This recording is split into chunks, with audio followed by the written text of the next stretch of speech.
Yo, what's going on, everybody? We're back at the irrigation district with a 2019 Nissan Leaf SL trim. This, my friends, is my mom's car. It's in a lovely navy blue black trim. If I'm being honest with you guys, I love EVs. I'm a big fan of gas engines. I'm buying a Focus in a month or so. It makes about 147 horsepower. I could be slightly off on that number. I gotta pull up Google for that one. I know you might be used to seeing some Teslas, some Rivians, some Lucids, and you're thinking, wow, you know, I get a hatchback that also has a frunk. You know, like, that's gotta be the most just usable car that Nissan has to offer. But I'll be the first to tell you that with this EV, you get a trunk and an engine compartment for your engine. This is a high voltage, high performance Nissan battery, most likely produced by the Nismo Corporation, Nismo Group. You've got a 0-cylinder, 0-liter motor just below that down there, and you got your standard car battery right here. All of that to make this get to that whopping 147 horsepower. With that being said, let's move on to the interior. We've got beautiful leather seats. Comes with a complimentary bag from the grocery store. If we crawl back here, I'm 5'11", but with these shoes I'm 6 foot. And I've got more than enough space. I have a friend who's 6'4", and he was able to fit back here, but his legs were like this. But bottom line is you could fit him there. You could probably fit 3 of me here. I'm a little bit on the heavier side.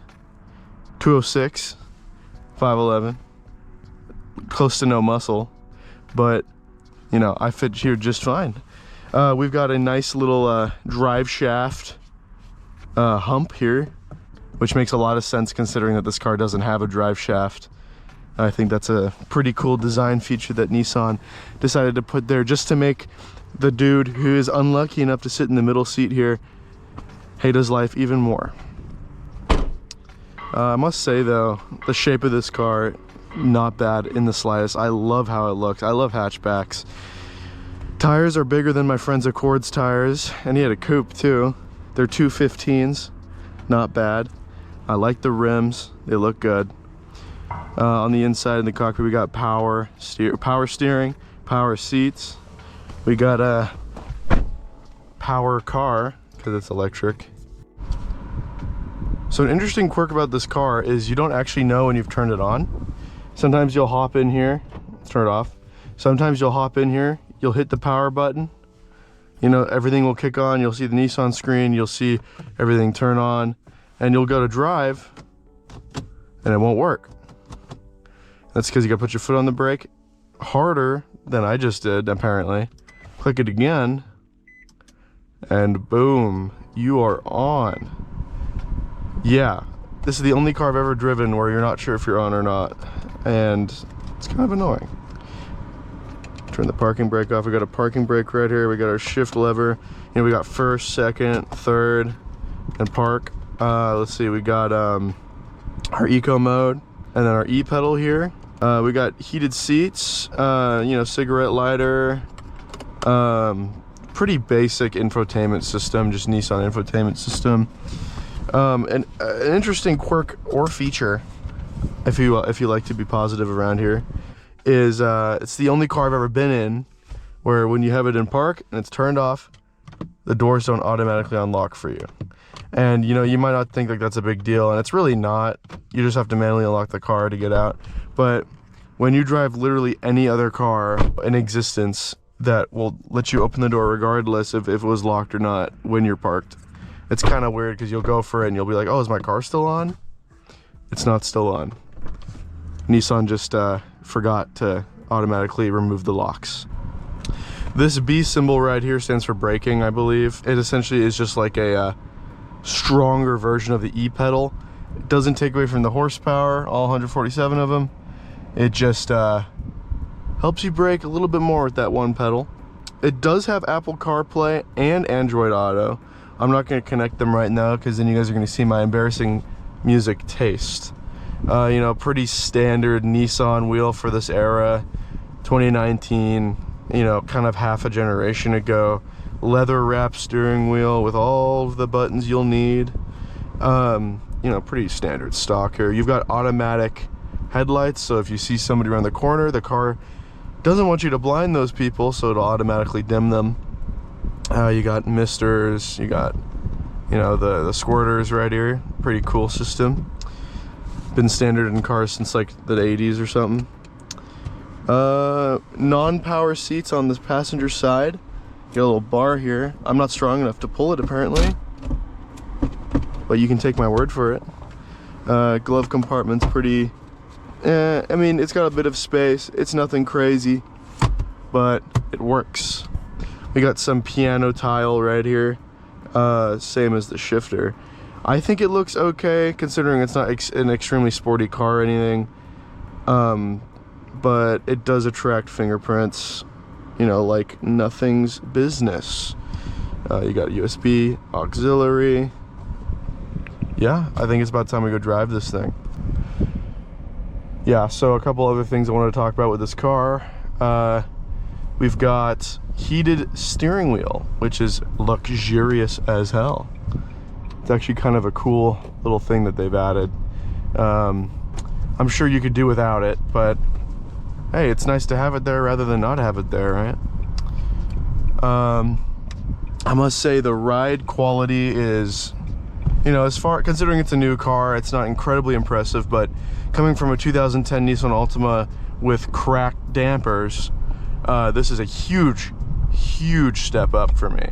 I mean, I can actually go over bumps and not hit my head on the ceiling. Suspension's very nice. Power band is pretty, it's got a lot of torque at the bottom end, as you'd expect. I think I'm gonna take a left here, right?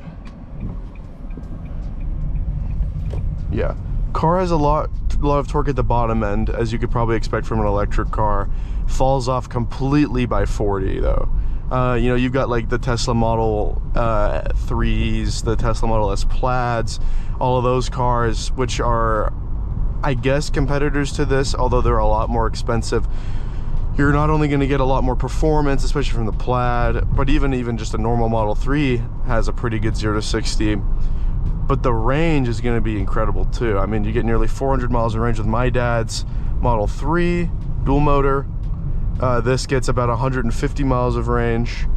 I mean, I drove it about 20 minutes down here, and I went from 100 to 75. Then I drove it a little bit more, and it went from 75 to 60, and now we're at 60. A big killer is if you run the air conditioning or literally anything other than just nothing, you're gonna burn that battery even quicker.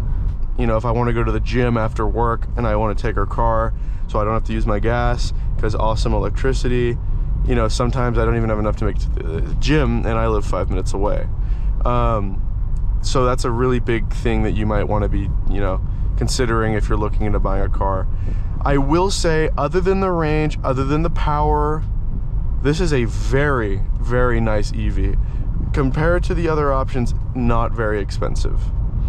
I think my mom got this like one owner, low miles SL, so it's the highest trim before the new one that came out in 2019, which adds about 100 more miles and horsepower. It gets you to about 247 horsepower. But the highest trim other than that trim, so the second highest trim, I believe she spent just about 30,000. I'd say those are the only negatives about this car. I mean, the ride quality is crazy. Throttle response is nice. It's very light steering. You know, you could steer this thing with one finger. I'll prove it right now. You can steer this thing with one finger. No issue at all. It's got lane keep assist, so when you're on the highway, it'll keep you in your lane and it'll keep you behind the guy ahead of you. So you can just, you know, text and drive and play Clash Royale, you know, while driving. and you won't hit the guy in front of you. I mean, you have to keep one hand on the wheel, but you can one-hand clash. I mean, let's be real here. I mean, if you're any good at the game, you can one-hand clash. Digital dash right here, you can go through some settings. I just like to keep it right here. It's just showing you your eco. This is your range where you'll be keeping the most of your EVs in your battery. And anything past that is just terrible for gas mileage, or volt mileage, I should say. And if you let off the gas, this is how much it is regenerating, that little blue bar. So you can keep an eye on that throughout this video if you want to like see how much power it is saving. A way to kind of visualize it, because there's no numbers really, is this white line is linear to this blue line. So this much power is being used when I hit the gas. That is linear to how much power is being saved when I let off the gas. So yeah, it's actually not a terrible system. I don't know if I would personally purchase this car, but that's not for lack of it trying. I think the car has some great features. I think the car runs well, doesn't give you any problems, has very nice ride quality, comes with Apple CarPlay, good sound system, good bass, surprisingly. Yeah, I wouldn't expect that from a Leaf, but yeah, pretty good bass. But you know, I'm the kind of guy who wants to buy a 6-speed manual turbocharged 4-cylinder, or just anything with cylinders, and I can't really see myself buying a Leaf. Just not me. If I were to buy an electric car, I'd personally pick up like a 3, because they're not terribly expensive compared to the S's that Tesla sells, and they make good power. Like, I would love a 3. I love this simplistic interior. I know that is a huge problem with honestly all modern cars, but especially Teslas, is, you know, especially with the 3, you don't even get a center, you get a center screen, but you don't get a dash. And for some people, most people, sane people, that is a bad thing, because you got to look over here when you're driving to see your speed, and you know, people don't like their interior consisting of a wood panel and nothing else. I like it. I'm simplistic. I think it looks clean, but that's just me. But I'm also not in the direct demographic to even buy a car like that.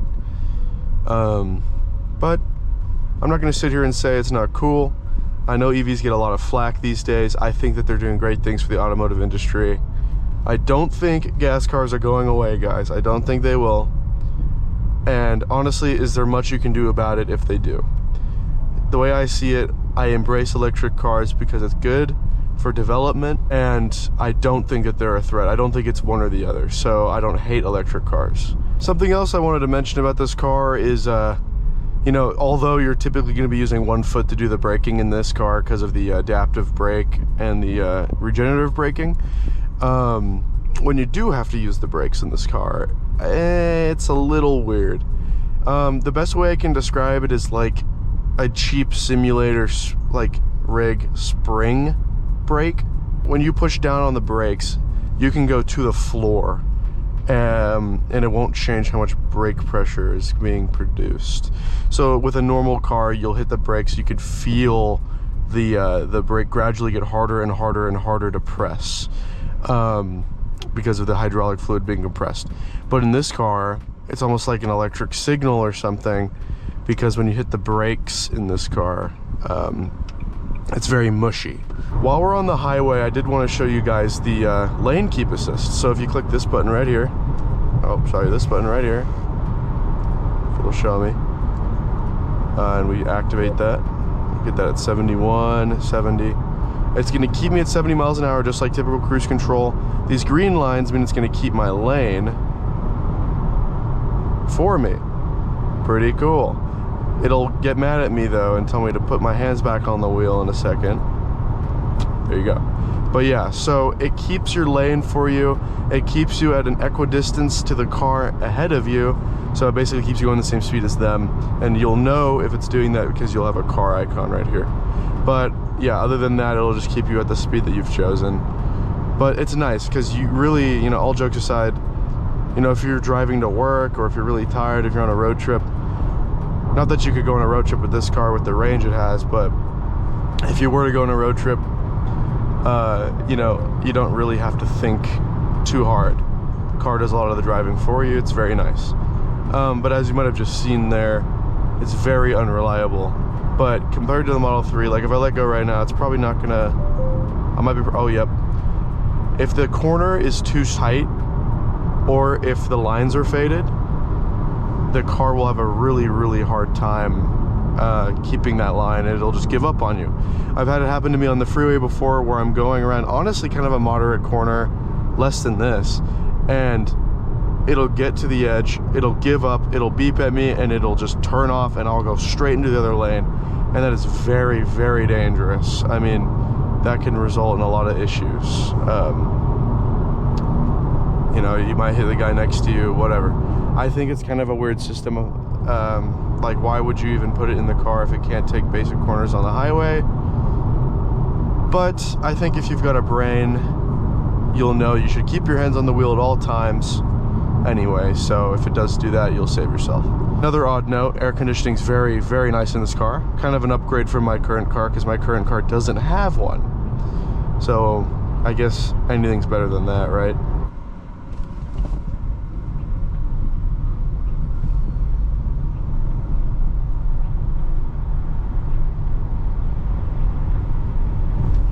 There you go, 0 to 60 in 3 to 5 business days. It's not bad. It's faster than my current car, but you can really see the drop off, you know. I mean, this that instant torque is real in this car. I mean, the 0 to 20 is not bad considering it's an economy car. It puts you back in your seat, that's for sure. But after 40, it really drops off. It kills the 0 to 60. I mean, I really, really wish that they just put a little bit more power and a little bit more torque into this car, just to make it a little bit more fun. But I guess that's not the point of the car. It very much is supposed to be an economy car, something that you can drive to and from work, that the average middle-aged mother is going to say, "Ooh, I like that." Considering it's just like a mid-range EV Nissan, it actually looks pretty damn good. It just doesn't, you know, and it feels damn good. It just doesn't get you where you need to be if it's far away. And it doesn't get you there quick either. But you know, that's just how it is with these things. We are now back at the Carlington/Frank Shaft headquarters. Do a real quick last wrap around of the car. This is a sports car in of itself. But yeah, here's the car. Very, very, very nice looking. Some modern headlights. I don't know if you can see this on camera, but you got some blue tinted glass here with a fake grille. I think it's a really good way of doing a fake grille. Adds to the look of the car, that's for sure. In case you didn't know, it's zero emission. But yeah, I'd just like to say thank you for watching this video. This is number 2 on my channel. I plan on making some more. I got held up. I was on a couple trips, getting my friends home from college. Couldn't make a video pretty much all of this month. I spent a whopping 1 day researching for this one. Luckily, it's not the most interesting car in the world, so I think this will suffice. But yeah, definitely hit that subscribe button if you liked it. If you didn't, leave a dislike. Tell me in the comments how much you hated it. Tell me to die, and then tell me what I can do to improve. That's all I can do with that. I'd love to improve for you guys. I'm hoping this video is a lot better. I've changed the GoPro settings, fixed a lot of the issues that I had with the last video. Editing should be fun. With that being said, thank you for watching. I'll see you next time.